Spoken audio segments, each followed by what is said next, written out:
What I learned in this is that it's not a true choice. It's not a true choice. If your choice is between the right thing or the wrong thing, then there is no choice. Yeah. Because you're shunned if you choose the wrong thing. Yes.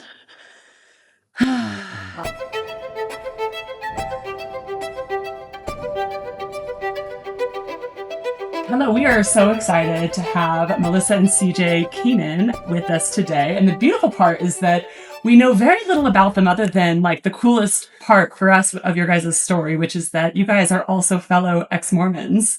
We don't know a ton about, we purposefully kind of didn't ask a lot of questions because we wanted this all to kind of come out in this episode. So yeah, why don't you guys just give us a little introduction about yourselves, your family, and maybe whatever you'd like to share as a little intro, if you don't mind. Yeah, we would love to. So I'm CJ. I grew up here in Reno, Nevada.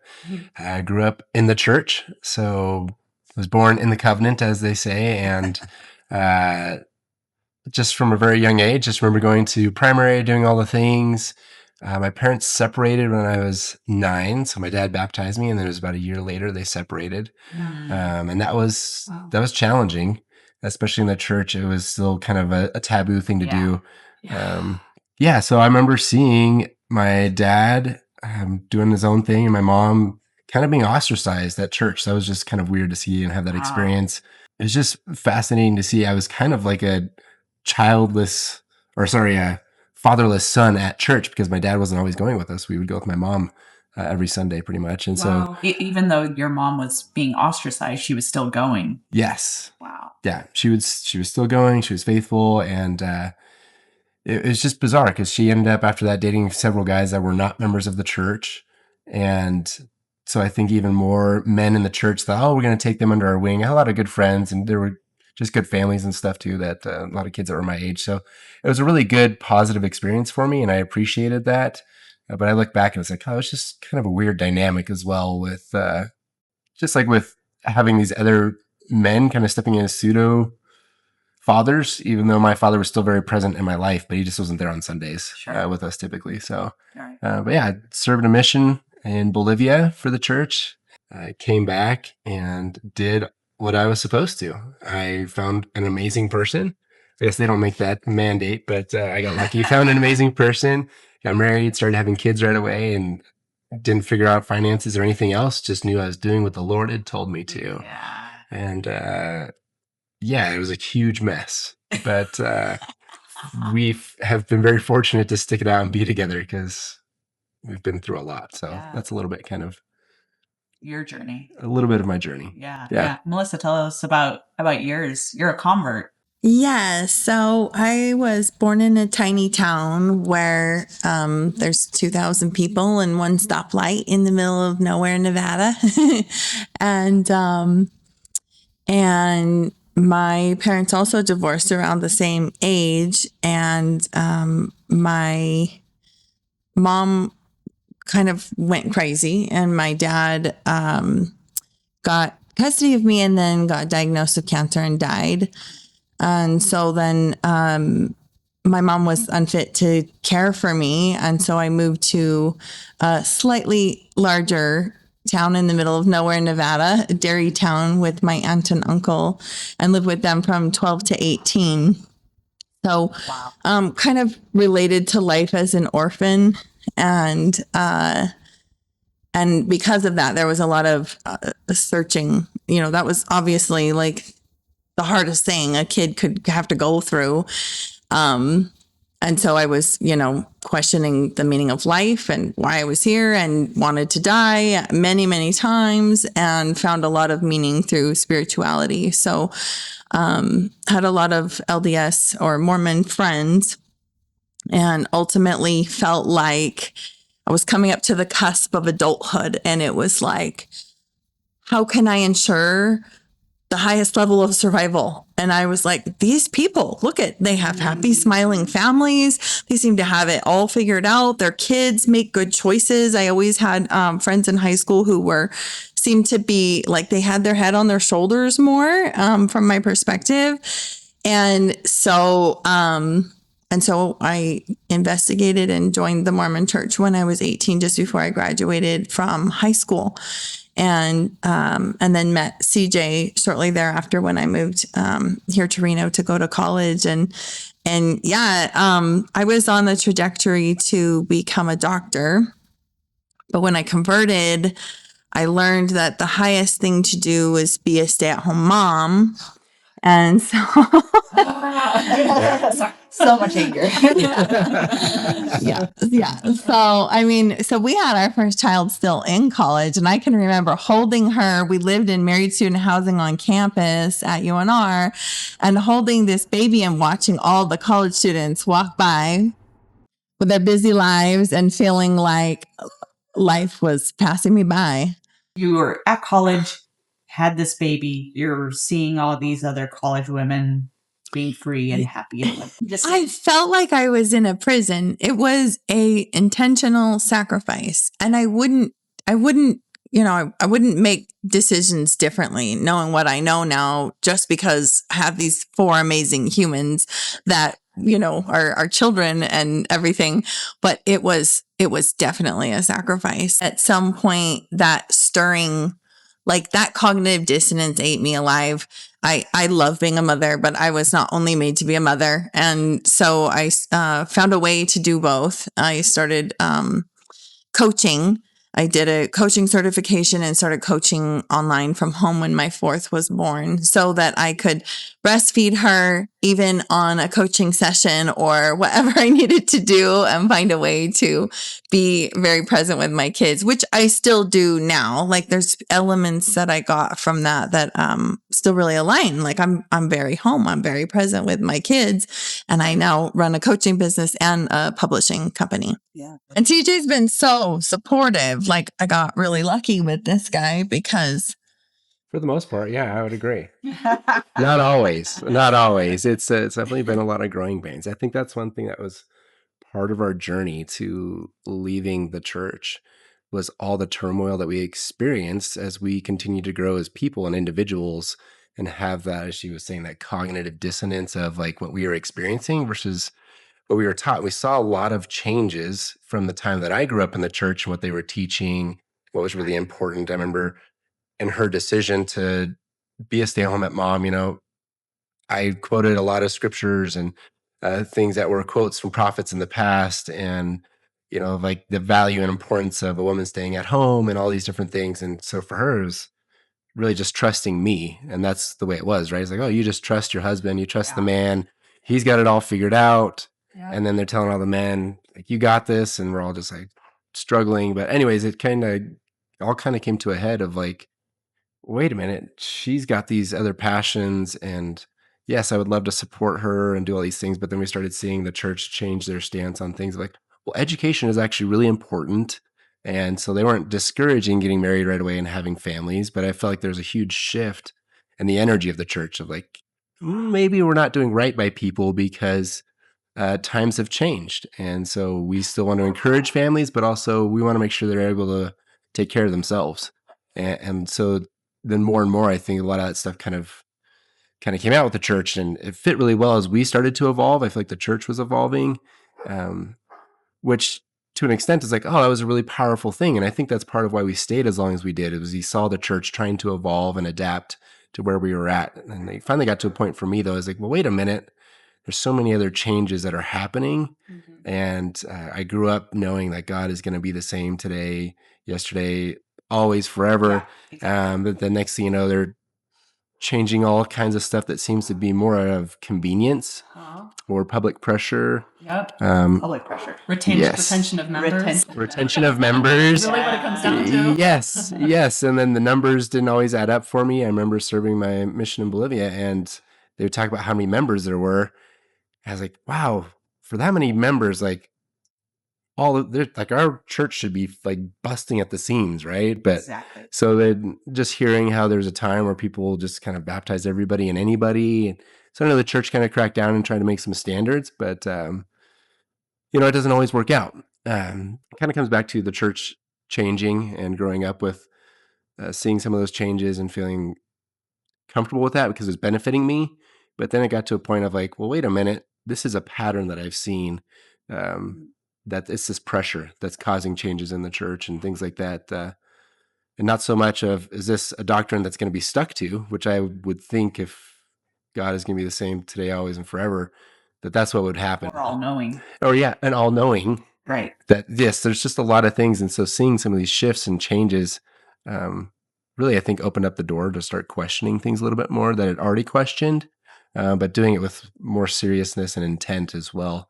I think for both of us, that was kind of part of our journey, is starting to see like, wait, things are shifting and changing, but I don't know if I'm supposed to really just trust this group of white men to, things just didn't line up anymore. Right. When I met you, a year ago? Yeah. You were telling me that a big part or an integral part of your transition out of the church was actually your children. Yes. Yeah. Do you want to speak to that? Our oldest would come home and say things like, "This is sexism, Mom." She was like 12. And like had the cognitive understanding for those pressures. Yeah. Wow. And she got some of the verbiage around it from this incredible teacher that she had. We have had our kids at this hybrid Montessori, and the teacher. So she had the same teacher. Ended up being 4 years total in her elementary, and this teacher and I would always really butt heads because she was extremely liberal and very strong in her principles, but she also was very respectful. Sure. And in hindsight, I'm so grateful that she did empower my daughter with some of the verbiage for what she was experiencing, because I think our bodies feel cognitive dissonance before our conscious mind can say, this is why this feels wrong. And so my daughter would feel those things. And then she had this, these teachings kind of just circulating, discussions happening at school that allowed her to see. And so, yeah, there was a lot of times she would come home just angry about stuff. And it was hard too to watch that.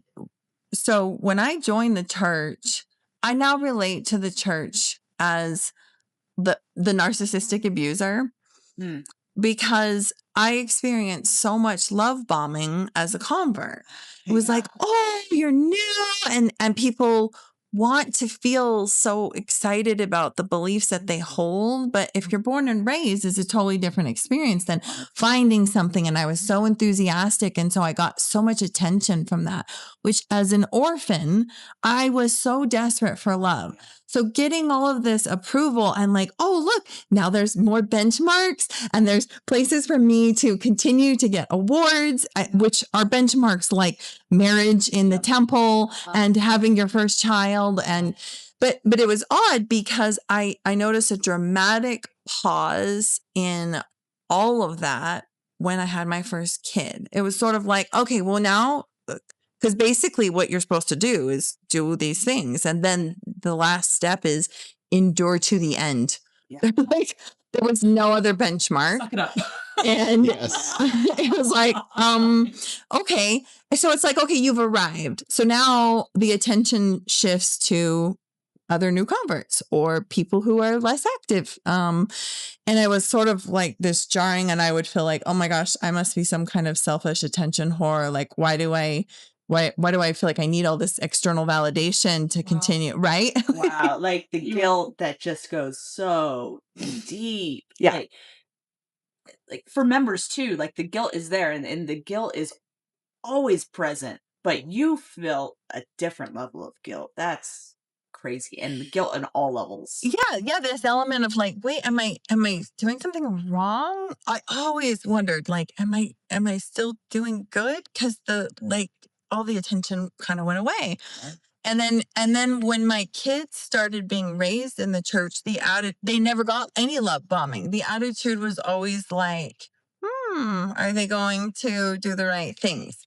Okay, first, it's about reverence, which means can they sit still and dress modestly and behave respectfully towards God, which is completely contrary to like normal child behavior. Yeah. And all of this programming, the songs and the constant like programming to them. And then the older my kids got, the more the scrutiny of the eye got stronger. I saw the pressure that they were experiencing. It was really uncomfortable because there's all this pressure when your kids turn 8. 8 is the age of accountability. So, according to the prophet. So that's when your child is now deemed old enough to choose for themselves about whether or not they want to be a member of this thing. And then they signify that by getting baptized. I did know my kids so intimately, and I was like, they don't have a clue what they're choosing. And I was bad for that. I was asking questions. I was doing all this studying. I was talking to all the leaders. Like, can't I just let them choose when they want to choose? Yeah. And I watched. So three of our kids did get baptized. The fourth one did not because she wasn't old enough by the time we left. I watched each of them make that choice from a place of social pressure. 100%. It was like, and also it was like, well, why wouldn't I? They're getting a party. They're getting all this. They're getting the love bombing. They're getting all the praise. It's not what I learned in this is that it's not a true choice. It's not a true choice. If your choice is between the right thing or the wrong thing, then there is no choice. Yeah. Because you're shunned if you choose the wrong thing. Yes. So, yeah, our children were great teachers. It was fascinating, too, with our kids because our oldest, as she got into young women's, seeing, she would wear a tank top and get scrutinized for it. Sure. Another young woman wouldn't come to church for a long time. She'd show up wearing a tank top and nobody would say anything or give her any eyes. It was just like, we're just so glad you're here, kind of going out the love bombing thing. Yeah. And then for my son, it was fascinating because once he got the priesthood, like he was so excited about it and so gung-ho. But it was around that time, too, that we started leaving the church. And he's like, no, this is what I want. This is for me. But shortly after when we left the church, he was like, nah, I don't care. But just kind of reinforced, I think, for us as we left of like, yeah, the social pressure. And then our youngest was fascinating, too, because she has just always been like anti-church. Yeah. Like she's never wanted to go really. Like it's just all of our other kids were so great. And she just was like, not. She's like, I don't want to go. And so, yeah. And so for her, now that we don't go, she's just like, it just really hasn't been a part of her life, right? Truthfully, like it was for the other kids. And so it's going to be interesting to see the damage and differences that shows up for our kids as they get older. Yeah. I think, Amber, you can kind of relate to that upbringing a bit. I mean, of their children in terms of like you and Heather were brought up under the church, but Madeline and Grant were not. Yeah. Yeah. Do I get the microphone? Yeah. Okay. Not for long. Yeah, right. Yeah, no, that was exactly it. My parents, my mom decided that she didn't want to be Mormon anymore. It was somewhere in her early 40s. But to answer your point here, just to kind of fast forward that story before I go into it. Yeah, like my sister younger to me, so there's 4, I'm the oldest of 4. We both were fully sucked into the church. And by sucked in, I mean, the brainwashing was complete. Right. Yeah. Unfortunately, I get it. Yeah. I mean? Yeah. Like, so for me, it was like, I was so ingrained in it. Like, I was so just like, this is it, it was so within me. Families are together forever. Yeah. So, Heather and I both were like, it was much more traumatic on us because it was so part of us. But my younger 2 siblings, it's like what you described. They were like, I don't care. I don't have to go do this stupid thing on Sunday anymore, like whatever, right? And then so they kind of got an entirely different experience than Heather and I did. But it was to kind of go further into that story. It was really hard on me. This actually reminded me when you said that earlier about I'm trying to remember exactly what you said, but basically. My mom decided not to be Mormon anymore, and it was really, really intensely traumatic on me that I couldn't be in the same degree of heaven. Oh, that's what it was. As you mentioned that your parents split, right? Yeah. Yep. And that they separated. And Correct. I was going to ask, like, how challenging was that for you? Was there like a piece of like, oh, my family's not as holy as they should be? Like, I had a legitimate fear that I would not be in the celestial kingdom, that I would be abandoned in heaven if my parents Wow.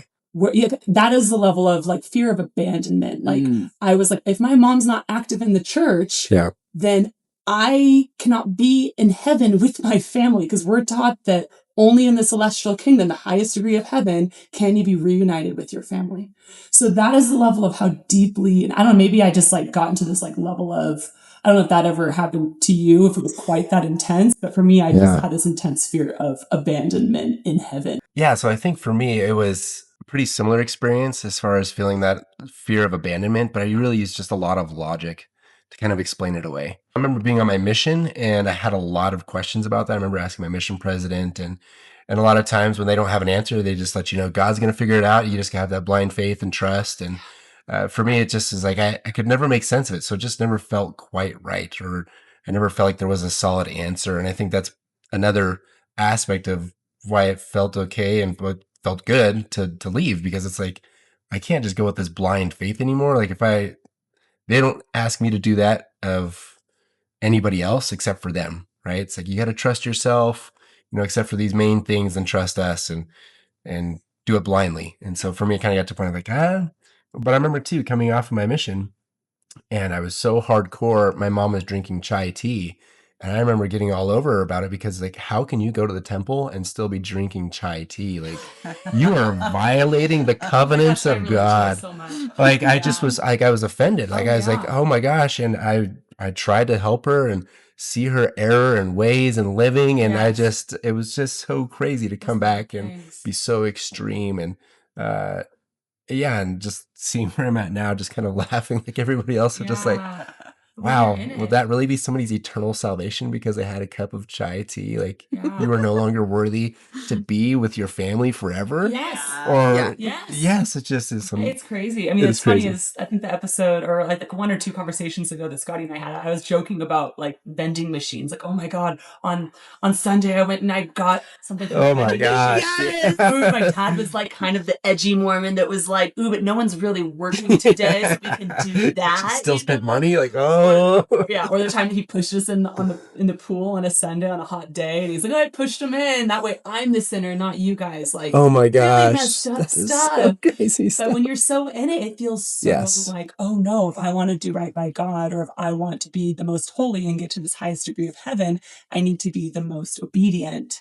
And it's intense, and it's so hard. And I remember when I left the church, or when I was questioning, I should say, I remember just praying and crying, just being like, God, tell me what to do, what's right. I just want to do what's right. Just tell me. Like, nothing to do with what I wanted or what felt right to me. I just wanted an outside force to tell me what to do, because that's the only thing that I knew how to do as a young woman. And that is so sad. Yeah, that is super sad. It's so relatable. Just tell me what to do. I just want to do what's right. I want to be obedient. Yeah. This reminds me of, so we are watching, or we just finished the show, the FLDS. Oh, yeah. You're going to take the microphone from me. Yeah, it's my microphone. But instead, I was going to go into that a little bit, and then if you want to hold on to whatever thought you had, have you guys watched that, the False Prophet show? I have not, no. What I was surprised with, because I didn't know a lot about the fundamentalist Mormons, and for the viewers, education purpose, I think that mainstream media has made it pretty apparent that the fundamentalist Mormons are very different than mainstream Mormons. Yeah. It's the ones that practice polygamy and all of that. But what I didn't... We don't not practice polygamy. But what I said to the microphone didn't hear you. Oh, well, it's not that Mormons don't not practice polygamy. It's just not... It's in heaven. It's in heaven. Yes. Yeah. Well, that's exactly it. Is that show, what was most disturbing to me was that, oh my God, that even the mainstream Mormon church, there's so many pieces that are really very similar. The parallels, at least my experience in the Mormon church, the parallels of like obliged to your husband and listen to, or obliged to the prophet, or obliged to the master, I don't even know what they're called, the one that has the 7 wives, like the male that has the 7 wives, like he is, I guess, the husband, that's what they're called.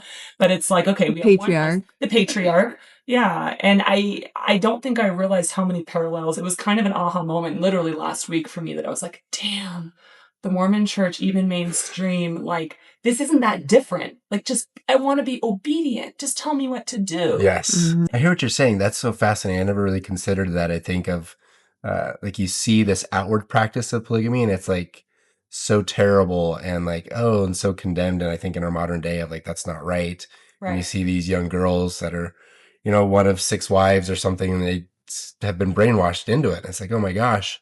But seeing that practice existing even in the church today, kind of like you were saying, Scotty, of it's practiced spiritually, right?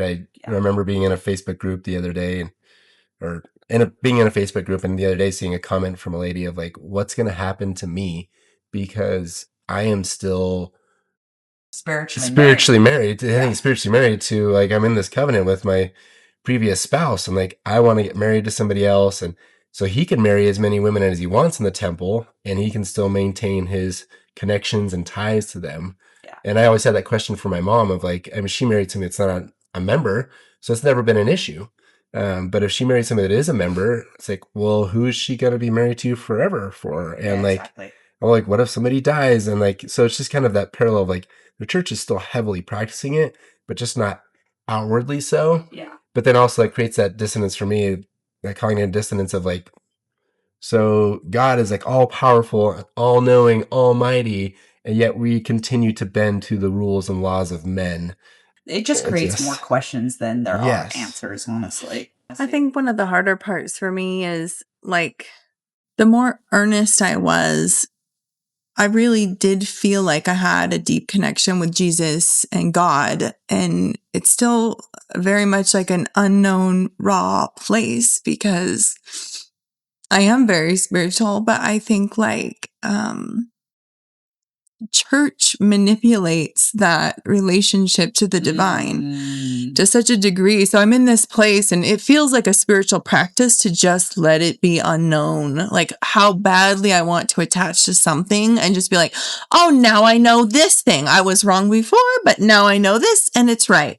Because it felt so comfortable to just know a thing. Yep. Yeah. And it feels like a very deep spiritual practice to be in the unknown with it, but very much in this unraveling of like, who is God? What is God? Does God have a gender? What about all these divine feminine figures from our ancient humanity? What about like, what is the spirit? What is this spiritual pull that I still feel? And how can I pull apart the things that never felt like true in my heart? And that's hard. And I can only imagine for the Mormon community because I had been such a beacon for people's faith because I was a convert, that it's got to be so alarming. Like, how could somebody who was so spiritual, change so and leave? And my heart is the same. But it's the deconstructing of all of these systems. For me, leaving the Mormon church meant deconstructing all of Christianity because I had been brought up for Southern Baptists and Assemblies of God before I joined the Mormon church. And it's like, I'm like, wait a second, there's patriarchy bullshit through the whole Bible. Wait a second, just peeling apart layer by layer, like what is the core that actually leads us to love and actually leads us to things that feel in our body like peace. As I think that's what I've learned is instead of having that outside authority, someone to tell me what to do so I can be right and good, it's like, how much can I stop bypassing my body? How much can I listen within? Because when we do that, we know like what is good and what is worthy of our time and our efforts. And it's not about avoiding chai tea or stupid shit. I think that's a beautiful way to look at it. So I think that you're on the right track with your journey of deconstruction. Oh, deconstruction is a process Yeah. that takes time. And I still have not removed my records from the church because there's a part of me that holds back in fear and worry and concern and what if. And so that's been really challenging because I see like this grasp that it still has on me in ways. And so it's so challenging because I don't feel like necessarily keeps me from being free as a person, but it does hold on to me in that what if. Yeah. So, and I was just going to say one final note, what you just said, like my dad, like he's been out of the church for 20 years and he still is like, what if, like I need to do right by God just in case. And I don't think he'll ever change because it's like deep down, that fear, it runs deep. Like I'm going to do this one thing just in case it keeps me from that highest degree of heaven, just in case. Yes. Yeah. So that it does run deep. Religion is wants us not to keep in touch. I mean, regardless of what you said, Melissa, wants us not to be aware of our intuition. I mean, I think it's just like, and also the innate need for humans to just like feel like, what am I supposed to do? What's the point of life? And why are we here? It is a constant answer of like, it taps into like a biological innate feeling of wanting certainty and wanting assurance and wanting to feel like that life is more than just, the anywhere amount of time that we are here on this earth. And so it's, it keeps its vice pretty deep on people because it taps into that really, really deep biological fear. So what you're describing is spot on. But I think the deeper that we get with our own intuition, the more that we realize we actually need that structure less. So. Yeah, absolutely. Yeah. Yeah. And I think the last thing I'll share is, when I left, I knew I had heard this word deconstruction and I liked that. It was like, okay, this has given me something to relate to this experience. And I didn't realize that there was an invitation to deconstruct from any systems that were guiding me away from my intuition. And that really that deconstruction from a lot of systems started way before I decided to leave. And that's part of what led me to recognizing I can also deconstruct this thing that I thought I would never depart from. And what a gift that is. Like, I think that's a precious thing for each of us as humans to get to look at the systems outside of us and ask ourselves what really feels like it's in alignment for me. It's probably one of the most important things that we can do. Yeah. Well, I think it's really beautiful and rare that you guys are going through this journey together. It must be really, really bonding and it's beautiful and raw and vulnerable, and what a beautiful journey that you guys get to be on together. So I just wanted to note on that because that's not a common story. It's true. And the whole family, really. Mm-hmm. We've been very fortunate. It is rare from what we've seen. A lot of people leave the church and then get divorced and or kids, things just kind of go astray, or I still using church terminology, right? Like people go astray. It's like they don't go astray. It's just they don't stay as close. And so we've been very fortunate to stay close and go through this process together and have patience and understanding with each other. She's into some weird shit, but that's okay with me. I'm all about it. But we have that respect for each other because I know there's times she's like, I wish you'd be more like spiritual, and I've kind of shut some things down and kind of working on all this still, but there's just so much love and respect. Like it's made it possible for us.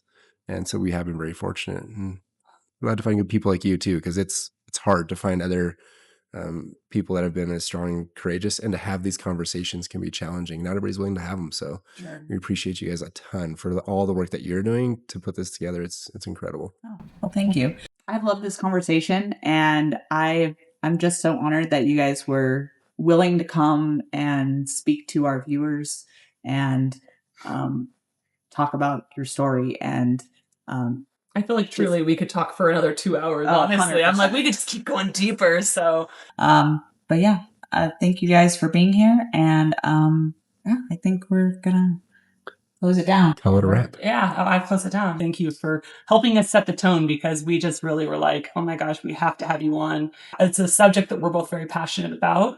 So we can't thank you two enough for being willing to share your story, especially because it's a relatively recent journey that you're on. Yes. And that's, I know that's not easy because you guys are still kind of coming out of it. So thank you so much. Yeah. Thank you. Of course. Of course. All right. Until next time. All right, cool. Yeah. No, that was awesome. That was guys. great. That was really great. Yeah, it was. Thank you guys. Like, it was Oh, so it's nice to just Such a rare treat to have a be able to- place to talk about it and like